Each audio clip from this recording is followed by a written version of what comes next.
Bernard Père, c'est bien passé le baptême de Peggy et de Sophie? Oui, ça s'est très bien passé. Oui, Thierry Pareil que Thierry s'est distingué. Oui, tout pas mal. Il manquait plus que Jacques Martin et Collaron. Oui, Enfin, il c'est manquait gentil de leur plus part. Jacques Martin, Stéphane Collaron, on vous attend avec toute l'équipe de la Lorgnette. Enfin, il en reste quelques-unes du dragé, mais Thierry en a dans ses poches. on vous le sait tellement gourmand, puis de toute façon, Jacques Martin, vous êtes au régime, vous l'avez précisé. Bernard, vous avez quand même trouvé le moyen de vous occuper du championnat de France de football. Oui. Une journée qui suscite pas mal de commentaires. Monaco qui déloge Nice, les 3 Européens vainqueurs, Saint-Étienne battu pour la 2e fois chez lui par Lens. Par un Européen. Et puis un Marseille qui commence à se pointer, qui devient très dangereux pour les leaders. Mais oui, à 4 jours de la Coupe d'Europe, donc Bastia, Nantes et Lens ont gagné. Et Lens en a gagné à Saint-Étienne, ce qui n'a pas fait plaisir aux supporters stéphanois. Et puis Nantes, une belle victoire. Les plus belles victoires. Nantes, une belle victoire à Reims. Et puis Monaco qui a battu Sochaux, qui était l'équipe en forme du moment. Et surtout un très très bon Marseille-Nice, avec Nice qui était le leader du championnat. Et cette équipe de Marseille qui surprend de plus en plus. Une équipe de Marseille qui est dirigée par Skoblar, que nous avons donc suivi pendant 2 jours. Skoblar, un joueur extraordinaire et je crois un futur très très grand dirigeant. Auprès de Notre-Dame de la Garde, c'est le nouveau Jésus. Le soleil est revenu sur Marseille. Pour le football aussi. Oh, ce n'est pas encore le grand beau, mais sur le Vieux-Port, comme sur la Canebière, on recommence à parler football, et mieux, à reprendre le chemin du stade Vélodrome. Il faut dire que le Marseillais reste méfiant. Certes, l'OM obtient de bons résultats, surprenants pour beaucoup, mais cette équipe n'a pas de grandes vedettes cette année, mis à part Marius Fraser, bien sûr. Et à Marseille, on aime les vedettes. Pourtant, un homme est en train de gagner son pari. Cet homme, c'est Josip Skoblar. Il veut réussir comme directeur sportif ce qu'il a réussi comme joueur. Ramener la grande foule dans l'enceinte du boulevard Michelet et retrouver l'ambiance des grands soirs. Et ce n'est pas sans un pincement au cœur qu'il a retrouvé le stade Vélodrome où il a réussi tant d'exploits.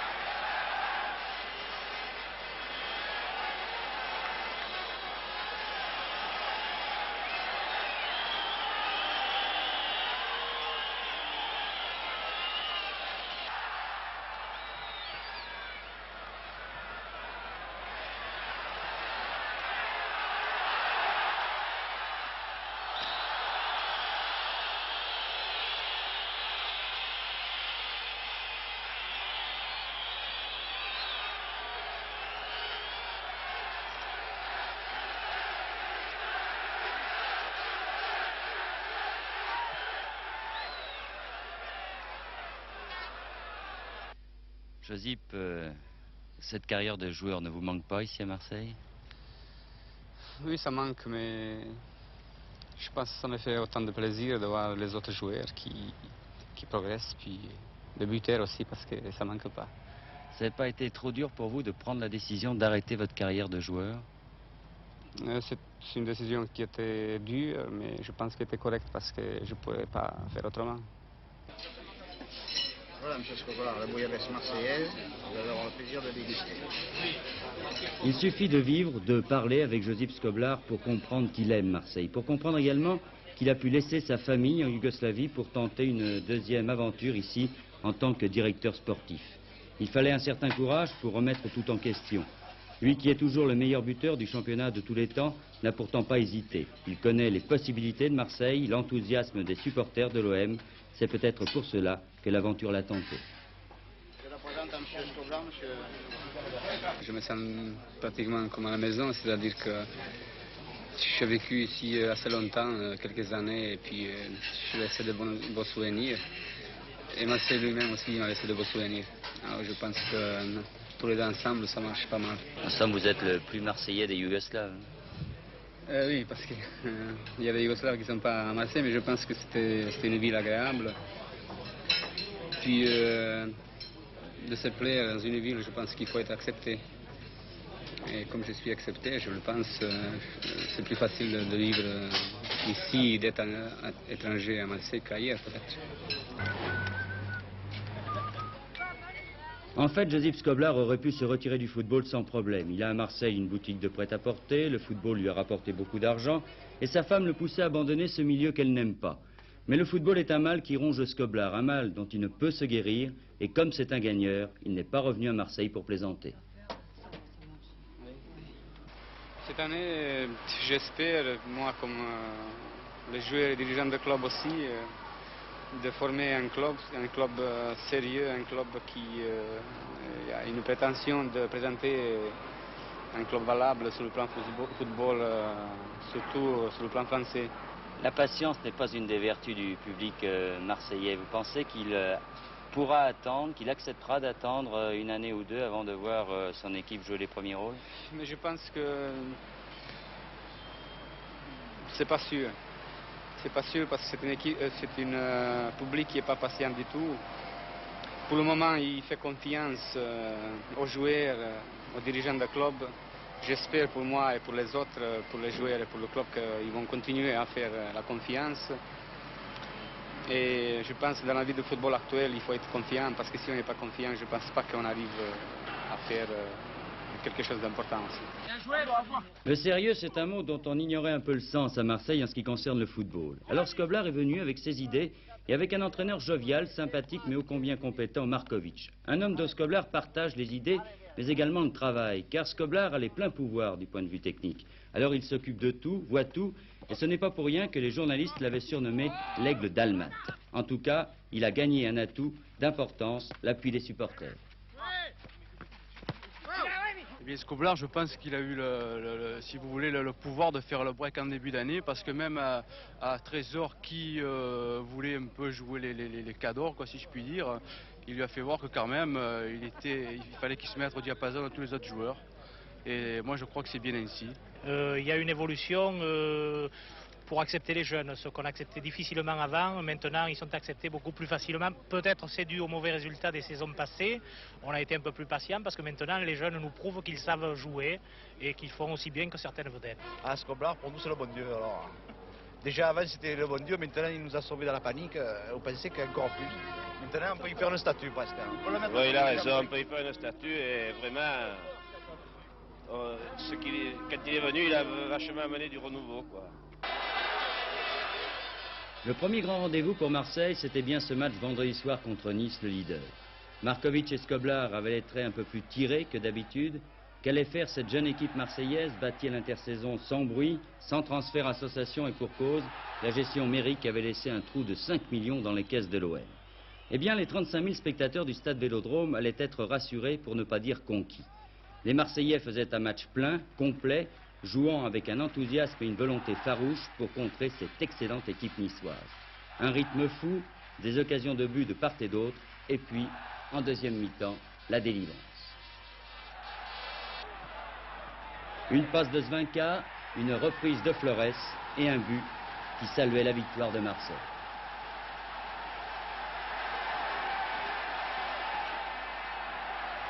Une victoire qui avait donc basculé dans le camp marseillais, qui jetait toutes ses forces dans la bataille et allait obtenir à la toute dernière seconde le deuxième but par Albert Raymond.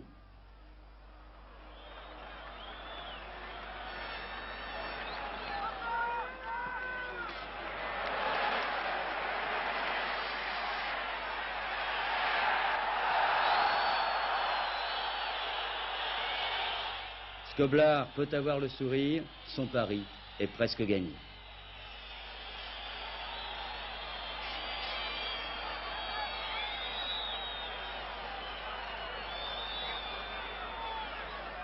Les buts français par Thierry Roland, enchaînons. Oui. Les buts français de la 14e journée du championnat de football, si le populaire Vandergut le veut bien.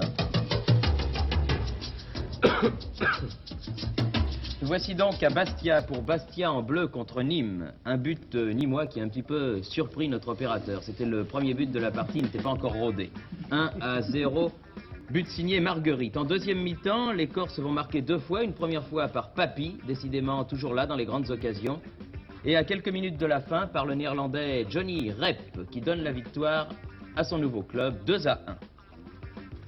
Monaco recevait Sochaux. Et d'entrée de jeu, un premier tir de Noguès, la balle revient, d'Alger tire instantanément, marque le premier but, 1-0. Onis va marquer un très joli but, très astucieux, un but signé Onis, vraiment. Ce garçon est toujours très adroit. Dans les dernières minutes du match, Mayer sauve l'honneur pour Sochaux, victoire de Monaco 2-1 qui a repris la tête du championnat. Et vous allez voir qu'à Metz, à Bordeaux plus exactement, Metz n'a pas eu de chance. Le gardien Bergerot est battu, on s'attend au but, c'est presque fait, Le Blaillot sauve sur la ligne. Encore là, on s'attend au but, cette fois-ci c'est Furlan qui sauve sur la ligne. C'est pas croyable quand ça ne veut pas rentrer. Et là, monsieur Leloup, il n'y avait pas pénalty? Regardez. Et non, il ne l'a pas sifflé. Et comme cela se produit souvent, c'est Giresse qui va marquer un bien joli but. Ma foi, la balle rebondit et tromperait. 1-0 pour Bordeaux. La deuxième défaite en 4 ans de Saint-Étienne sur sa pelouse de Geoffroy Guichard, qui n'a pas eu l'heure de plaire à ses supporters. Défaite signée Marx. Un joli but. Nancy marque un seul but, signé du numéro 10, vous connaissez. Non, rappelez-nous. Michel Platini. 2-2 entre Strasbourg, en rouge. Premier but marqué ici par Piasecki sur coup franc. Deuxième but réussi par Specht. Les Strasbourgeois mènent 2-0. Mais les Lyonnais, qui sont sur une bonne série, vont revenir. Leur Yougoslave Alekcic marque le premier but et Chiesa va égaliser 2-2. 2-2 également entre Paris Saint-Germain et Laval. Une tête de Bianchi sur un coup franc de Daleb. Panique dans la défense de Paris et Camara égalise. Un bon débordement de Martinez. Bernard repousse, pas de chance. Di Caro est là. 2-1. Dans les dernières minutes de la partie, la 78e minute, tête de Bianchi, 2 têtes de Mpelé et une tête de Redon. 2-2, score équitable après un match offensif.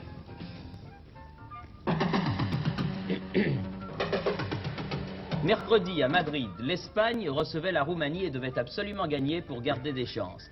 Et c'est le demi de l'Atlético, Leal, qui marque le premier but dans le dernier quart d'heure de la partie. Jusqu'alors, la défense roumaine avait tenu. Le deuxième but sera marqué 8 minutes plus tard sur un coup franc. Regardez monsieur Wurtz qui fut très bon, très danseur, plus Nijinsky que jamais. Mais oui Robert, mais oui, on s'en va, allez. Et Piri peut tirer son coup franc, qui va échouer dans les buts du gardien roumain Christian. 2-0, c'est la Yougoslavie qui sera l'arbitre dans cette poule. Regardez ce but assez extraordinaire.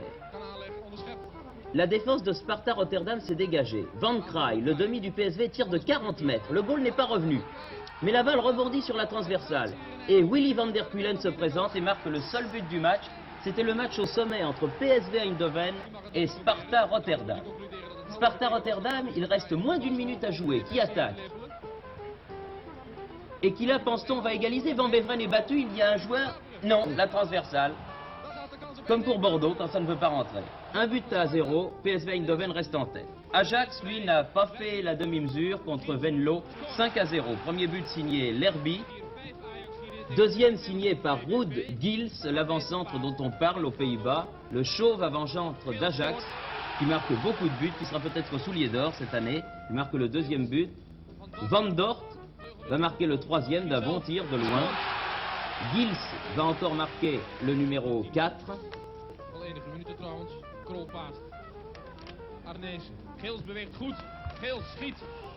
Un slalom dans les 16 mètres. 4-0. Et Bouma va faire but. Pas grand chose à faire. 5-0, l'Ajax revient. Schalke contre Hambourg, sommet du championnat d'Allemagne.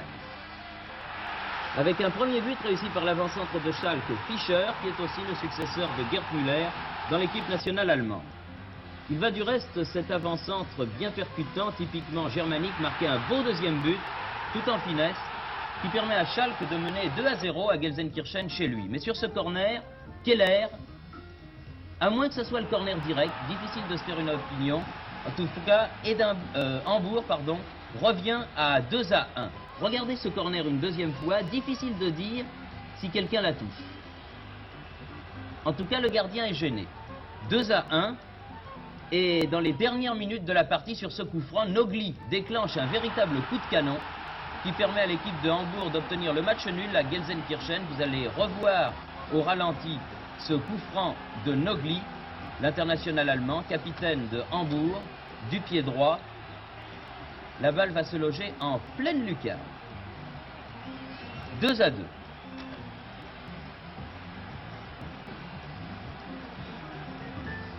Championnat d'Angleterre, derby en blanc contre Norwich. Et un premier but réussi par Daly dans un angle bien fermé. 1-0 pour Derby. À Derby. 2-0 maintenant, après cette tête de Hughes. Mais les jaunes de Norwich vont revenir grâce à 2 buts signés par le même joueur, c'est du billard, Reed.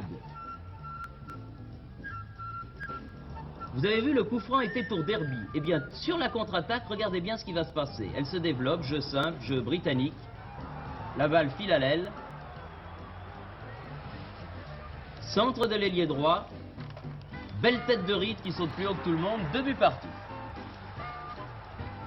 Manchester City en bleu recevait Liverpool. C'était un grand match de la journée du championnat britannique. Et c'est Fairclough, le rouquin qui avait crucifié Saint-Étienne à la limite du hors-jeu, qui marque le premier but. Kidd a marqué l'égalisation et Shannon réussit le deuxième but. 2-1 pour Manchester City. L'arbitre a laissé l'avantage, il a eu raison, car Roy marque le numéro 3. 3-1.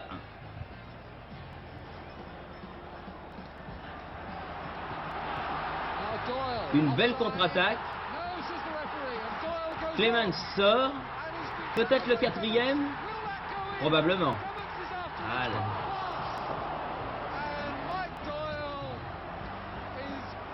Ah oui, ça. À Katowice, regardez ce corner de Deina pour la Pologne contre le Portugal. Directement dans les buts. C'est le but de la qualification pour la Pologne, qualifiée depuis hier pour la phase finale de la Coupe du Monde. Certes, les Portugais vont égaliser par Fernandez, ils feront même un bon match à Katowice, les Portugais, mais ils laisseront la Pologne prendre son billet pour l'Argentine. À Izmir, la Turquie n'avait jamais été battue, et pourtant les Autrichiens vont marquer un seul but que vous allez deviner, pris de loin, qui leur permet eux aussi de se qualifier, alors que la Suède s'est également qualifiée aujourd'hui grâce à la victoire de la Suisse 1-0 contre la Norvège à Zurich. Les Hongrois ont marqué 6 buts. Vous venez de voir le premier réussi par Nilassi. 6 buts pour le match aller contre la Bolivie. Les Hongrois sont en rouge. Terzic va marquer le deuxième but. C'est la nouvelle vedette de la sélection hongroise. 2-0. Zombori va réussir le troisième dans quelques secondes.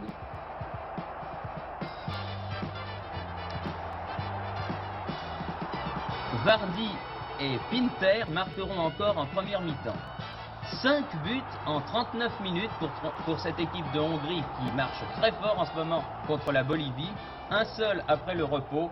Les Magyars peuvent aller tranquillement à la phase pour le match retour le mois prochain. Ils sont eux aussi avec un pied en Argentine.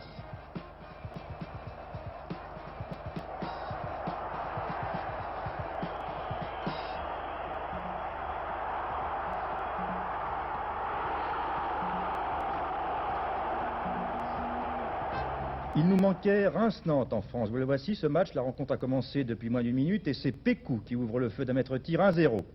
Une minute plus tard, Santa Maria sur coup franc égalise. C'est un début en fanfare, 1-1. Il y a moins de 2 minutes que l'on joue. Après un quart d'heure de jeu, Pécou inscrit le deuxième but de Nantes à la suite d'un corner, 2-1. Reims rate l'occasion d'égaliser une nouvelle fois sur ce pénalty raté de Coste. Bertrand Doman devient un habitué de ce genre de performance. Enfin, c'est Henri Michel, le capitaine des Jaunes, qui donne définitivement la victoire aux Nantais. 3-1 pour Nantes. C'est rassurant avant le match contre Madrid, l'Atlético de Madrid.